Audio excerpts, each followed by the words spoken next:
So Dhanush గారు with Venky Atluri is coming back, వాళ్ళు coming back. And film పేరు హానెస్ట్ రాజ్ అంట. It's going to be another bilingual, Tamil and Telugu రెండిట్లలో shoot చేస్తారు. ఎప్పుడైతుందో ఎప్పుడు రిలీజ్ అవుతుందో ఎవరికీ తెలియదు. నెక్స్ట్ సినిమా ఇదే అంటున్నారు. సూర్య గారితో ఒక సినిమా ఉంది, మోక్షజ్ఞ గారితో ఇంకో సినిమా ఉంది, వెంకీ అట్లూరికి.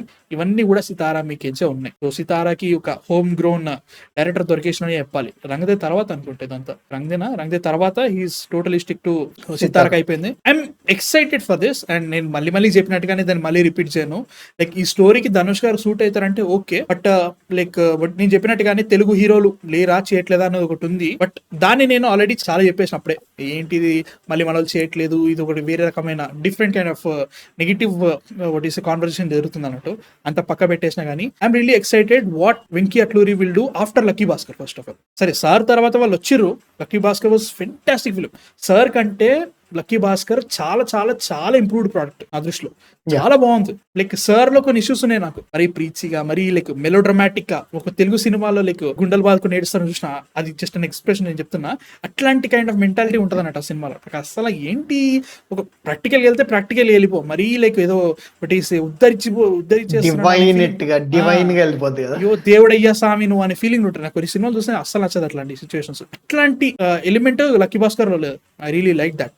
ఎమోషనల్ అంటే మరీ అమ్మ బాబో ఏడిపించేస్తున్నాడు అనే ఫీలింగ్ కాకుండా, ఆ సీన్ కి తగ్గట్టుగా, ఆ సీన్ కి ఎంత కావాలో అంతే పెట్టేసుకొని చాలా బాగా పెట్టుకున్నాడు ఆ ఫీలింగ్ అన్నట్టు. So after Lucky Bhaskar Venky Atluri is coming with a fantastic actor again. Dhanush గారు is a fantastic actor. So అట్లాంటి యాక్టర్ తో మళ్ళీ వస్తున్నారు అన్నప్పుడు ఎక్సైట్మెంట్ గ్యారంటీగా ఉంది, నిజంగా గ్యారంటీగా ఉంది. మళ్ళీ ఉంటాయి కదా తెలుగు యాక్టర్ తో చేయట్లేదని చెప్పేసి అదొకటి కొడుతుంది నాకు. అంటే లైక్ మన వాళ్ళు చేయలేకపోతున్నారా, లేదంటే లైక్ ఆల్రెడీ ఒక కాంట్రాక్ట్ ఉందా, లైక్ ఆయన కోసమే రాసుకున్నారా తెలీదు.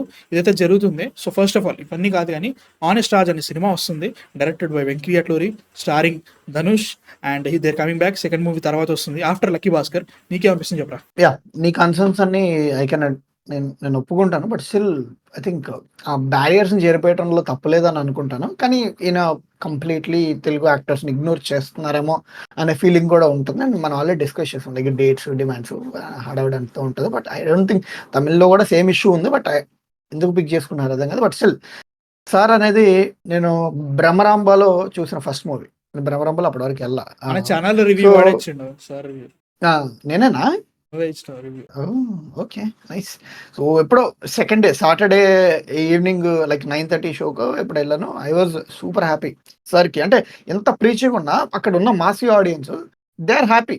అంటే అంత కొంచెం లాస్ట్లోకి వెళ్ళేసరికి ఎంత ప్రీచ్ అయినా హ్యాపీ. కానీ నువ్వు చెప్పినట్టుగా lucky Bhaskar is matured, improved అన్నమాట, క్లోజ్ టు పర్ఫెక్ట్ లాంటి ప్రోడక్ట్. ఐ థింక్ దాని తర్వాత అంటే వెంకటేశ్వర గారు I think he some after Rang De ఆయన ప్రతి చోట కూడా పాయింట్స్ పిక్ చేసుకుంటారు. అంటే ఎక్కడెక్కడ ఇష్యూస్ ఉంటాయి, దాన్ని ఎలా వర్కౌట్ చేయాలి, దాని నుంచి ఒక ప్రోడక్ట్ అది సార్. దాంట్లో ఏమి ఇష్యూస్ ఉన్నాయి, దాన్ని ఎలా ఫిక్స్ చేయాలి, దాంట్లో నుంచి ఒక ప్రోడక్ట్ లక్కీ భాస్కర్లో లైక్ జీరో యాక్షన్ ఉంటుంది.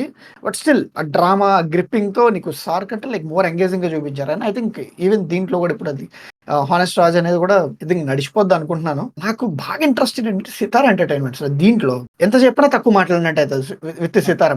Man the quality they are putting out man. ఒక్కొక్కసారి అంటే నాకు మళ్ళీ వంశీ గారు ఆయన చెప్పేటప్పుడు నాకు అర్థమైపోద్ది ఇది కాన్ఫిడెన్సా ఓవర్ కాన్ఫిడెన్సా అర్థమైపోద్ది. అండ్ ఆయన ఓవర్ కాన్ఫిడెన్స్ అని నేను హంచి పెట్టుకున్న ప్రతిసారి సినిమా పోయింది. ఓకే, సేమ్ హ్యాపెండ్ ఫర్ గుండ్రకారం, ఆదికేశవ, ఇంకేమున్నారా పోయినాయి. బట్ ఎప్పుడైతే ఆయన కాన్ఫిడెంట్ గా హానెస్ట్ గా మాట్లాడారు అని అనిపించిందో సినిమా 100 కోట్ల బొమ్మ. Same happened with Tillu square. ఇది కానీ I was super man, like super excited man. నాకు ఇది వెంకీ అట్లూరి ధనుష్ ఫీలింగ్ అంటే this is another Sitara product అనే ఫీలింగ్ లో ఉంది. Same goes for VD12 also. అవును, I really agree that Sitara like continuously 300 crore movies వచ్చినాయి ఇప్పుడు. టిల్లు స్క్వేర్ తర్వాత లక్కీ భాస్కర్, అండ్ ఆల్సో మనకి ఇప్పుడు మన దీని పేరేంట్రా డాకు మహారాజ్ కూడా కొట్టింది 100 కోట్లు. ఐఎమ్ రియలీ లైక్ నిజంగా సితారా యాజ్ అ కంపెనీ వాళ్ళకున్న లైన్అప్ చూస్తుంటే వచ్చే ఫిల్మ్స్ కూడా మత్తిపోతుంది. మామూలుగా లేవు, సూపర్ లైన్అప్స్ ఉన్నాయి విత్ రియల్లీ గుడ్ డైరెక్టర్స్. మంచి story scripts and story lines పెట్టుకుంటున్నారు. అండ్ నాగవంశీ గారు is giving his all for these kind of films and is ruling it man. నిజంగా ఇప్పుడు ఏ ప్రొడక్షన్ స్టూడియోకైనా కానీ సూపర్ లైనప్ ఉంది అంటే మాత్రం ఖచ్చితంగా సితారాకే. ఒకప్పుడు దిల్ రాజు గారికి ఉండేది అలాంటిది, SVSC ఆఫ్టర్ 2017 అట్లాంటి సిచ్యువేషన్ ఉండే ఆయనకి. కంటిన్యూస్ గా వచ్చిన సినిమాలు వేరే వాళ్ళు కొట్టిండు. Sitara as a brand right no I will be very honest to say Haarika Hassine కంటే సితారా బెటర్. ఇంకా బ్రాండ్ వైజ్ గా సితారా సినిమా వస్తుందంటే కళ్ళు మూసుకొని వెళ్ళిపోయే సిచ్యువేషన్ క్రియేట్ చేశారు. Nagavamsi really Really, work man. In that way. నిజంగా ఖచ్చితంగా మాట్లాడుకోవాలి. ఇప్పుడు మనకి వాట్ ఈస్ 15-20 డేస్ ముందు ఏం జరిగింది ఏదో అంటున్నారు, కాంట్రవర్సల్ క్రియేట్ చేద్దాం చేసారు, అది అయిపోయింది, అది వేరే విషయం. కానీ for what's worth you have to talk about Nagavamsi and his production studio to give us like fantastic products back to back. అది మామూలు విషయం కాదు. అండ్ ఈస్ డూయింగ్ నాకు క్వాలిటీ పెద్ద ఎగ్జాంపుల్ అది. అరే డాకు క్వాలిటీ అయితే నాకు మతిపోయింది చూస్తుంటే. మ్యూజిక్ ఏంటి, ఆ సినిమాటోగ్రఫీ అయితే మాత్రం ఇది తెలుగు సినిమానా, ఇది బాలయ్య సినిమా అనే ఫీలింగ్ వచ్చింది. అంత సూపర్ అనిపించింది. ఒక ఈ డాకు మహారాజుగా మారేటప్పుడు నేను ఆ తల లేని విగ్రహం ఉంటది కదా, ఆ, సో తల సెట్ అయితే చూసినావా, మస్తు అనిపించింది నాకు. అదే ఎలా ప్రొజెక్ట్ చేస్తారు దీని, ఇప్పుడు ఎలా చూపిస్తావు అంటే ఏంటి, నువ్వు బాలయ్య గుర్రం ఎక్కేసేసి, అదే ఆ గుర్రం ఆ స్టోన్ అదే ఆ రాయి ఉంది కదా, రాయి పైకి ఎక్కి ఆ చేతిలో గొడ్డలు నాకు తెలుసు ప్రాపర్గా వాడతారని అనిపించింది. సో ఆ గొడ్డలు రాయి ఎక్కి తీస్తాడు, తీసే టైంలో ఆ తల ప్లేస్ లో బాలయ్య గారి తల కనపడుతుంది. అలాగే నేను నాకు స్టాట్యూ చూపించినప్పటి నుంచి నేను చూస్తున్నా నేను, but man they killed it man. అసలు అవుట్ ఆఫ్ ఫోకస్ తీసుకొచ్చి ఒక్కొక్క షాట్ మ్యాన్, సితారా ప్రొడక్షన్ మ్యాన్ అంతే. And also Quality. Venky Atluri as a director, lucky Bhaskar లో విజువల్స్ వేరే లెవెల్ బ్రో. నాకా అసలు లైక్ 1990s బాంబే ఎలా ఉంటుందో చాలా చూపించారు. లైక్ ఒక స్క్రిప్ట్ కూడా ఎట్లుంటది అంటే నీకు మరీ నీకు bank affairs, totally stock market, total గా నీకు స్పూన్ ఫీడ్ చేయకుండానే, మొత్తం టోటల్ ఇన్ఫర్మేషన్ డంప్ ఇవ్వకుండానే కరెక్ట్ అమౌంట్ లో అర్థం చేపించేసి స్టోరీని చాలా బాగా లాగింది. అది చాలా చాలా కష్టం.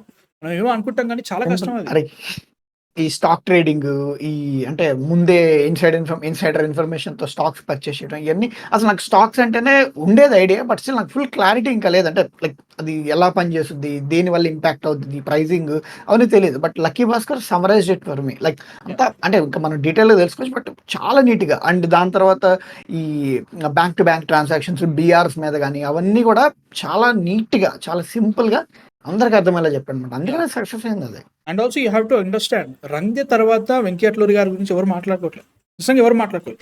I will be very honest to say that even sir తర్వాత కూడా వెంకీ అట్లూరి, అమ్మో వెంకీ అట్లూరిగా అని ఎవరు మాట్లాడలేదు. Lucky Bhaskar changed everything. Now Venky Atluri is himself a brand. I will be very honest to say, like ఆయనకంటూ ఇలాంటి సినిమాలు చేస్తారని చెప్పేసి. అండ్ ఆల్సో ఆయన పేరు మీద థియేటర్కి వచ్చే చాలా మంది ఉంటారు, ఇంక్లూడింగ్ మీ. డెఫినెట్లీ లక్కీ భాస్కర్ ముందు నేను సార్ నాకు అంత బాగా అనిపించలేదు. ఇట్ వాస్ ఓకే మూవీ, మంచిగా అనిపించింది. మిగతా సినిమాలు వేరే, తొలి ప్రేమ ఐ లైక్డ్ బట్ అనుకున్నా. But when I watch lucky Bhaskar first half, నేను ప్రసాస్లో చూస్తున్నా, లైక్ వీళ్ళందరికీ లైక్ పెట్టినా, నేను అప్పుడే మెసేజ్ పెట్టిన, lucky Bhaskar first half is one of the best first half I've seen. Like చాలా రోజుల తర్వాత ఒక ఫినామినల్, ఎవ్రీ మూమెంట్ నాకు నచ్చేసింది. ఆల్ ఎక్కలే. దీంట్లో 50% సెకండ్ హాఫ్ ఉన్నా గానీ ఈ సినిమా ఎక్కడికో వెళ్ళిపోతారా, ఇది వేరే లెవెల్ తీసిండు నిజంగానే వెంకీ అట్లూరి, ఇది వెంకీ అట్లూరి నా తీసింది అనే ఫీలింగ్ లో నేను. సెకండ్ హాఫ్ చూసిన తర్వాత ఓరమ్మ ఇది ఖచ్చితంగా వెంకీ అట్లూరి తీసిండా, నాకు డౌటే కొడుతుంది అనే ఫీలింగ్, పర్సెప్షన్ అట్లుండే.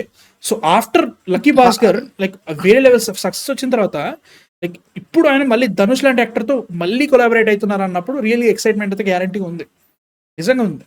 చూడాలి ఎట్లుంటుంది. I'm really excited for that. But చెప్పినట్టుగానే తెలుగు యాక్టర్స్ దొరకట్లేదా, చేయట్లేదా, అది ఒక డిస్కషన్ ఉంది. పోను మళ్ళీ ఏదైనా ఇంటర్వ్యూలు వస్తే అని చెప్తా ఉంటారు అనుకుంటున్నాను. అయితే మాత్రం ఎక్స్ప్లెనేషన్ ఇస్తారేమో, చూడాలి ఎట్లుంటుందో. ఆయన దగ్గర ఇప్పుడు 4 స్క్రిప్ట్స్ కంటిన్యూస్గా రాసుకుంటాడు అన్నాడు యాక్చువల్లీ రైట్ నో. ఇప్పుడు హానెస్ట్ రాజ్ తర్వాత హానెస్ట్ రాజ్తో పాటు ఇంకా లైక్ ఇంకో 3 స్క్రిప్ట్స్ రెడీ చేసుకున్న తర్వాత ఒక 8 months తర్వాత షూటింగ్ స్టార్ట్ అయ్యే ఛాన్స్ ఉండొచ్చు. ఎందుకంటే ఒక సాలిడ్ 8 months ఇచ్చిన తర్వాత లైక్ 4 స్క్రిప్ట్స్ రెడీ చేసుకొని మళ్ళీ స్టోరీలో నరేషన్ అవన్నీ చేసుకున్న తర్వాత హీల్ గో అనే ఫీలింగ్లో ఉన్నాడు అనమాట ఆయన.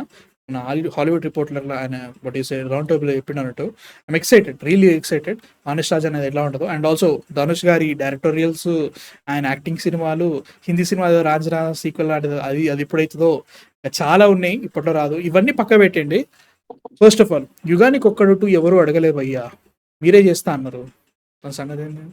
మర్చిపోయా ఎవరది, ధనుషే రాఘవన్, ధనుషే బ్రో. ఓ మర్చిపోయా, సెలవరాగన్ ఫిల్మ్ విత్ ధనుష్. ఓకే, చెప్పండి. ప్రోగ్రెస్ ఏమైనా ఉందా? ప్రోగ్రెస్ ఏం లేదనుకుంటా దాని గురించి. ఎవరో మాట్లాడలే. నానే వరువేన్ ముందు వచ్చింది, అది నానే వరువేన్ రాగానే అందరూ సైలెంట్ అయిపోయారు. అమ్మో దారుణ సినిమా. అరే ఇప్పుడు సెల్వరాఘవన్ గారి సిచ్యువేషన్ ఏంటి అనేది మనం ఇది అదే 7G బృందావన్ కాలనీ సీక్వెల్ ఉంది కదా, దాంట్లో మనం చూస్తాం. అంటే ఐ థింక్ ఆయన, అరే దీనికంటే ముందు ఆయన ఎదురా చేసింది డైరెక్టోరియల్ రీసెంట్. ననవరం కదా, ఓకే. అది ఓకే, ఫైన్. అసలు ఫైన్. యా మీ థాట్స్ ఏంటి చెప్పండి అసలు లక్కీ భాస్కర్ తర్వాత Venky Atluri is coming back with honest Raj with Dhanush. Me thoughts కింద కామెంట్స్ లో చెప్పండి.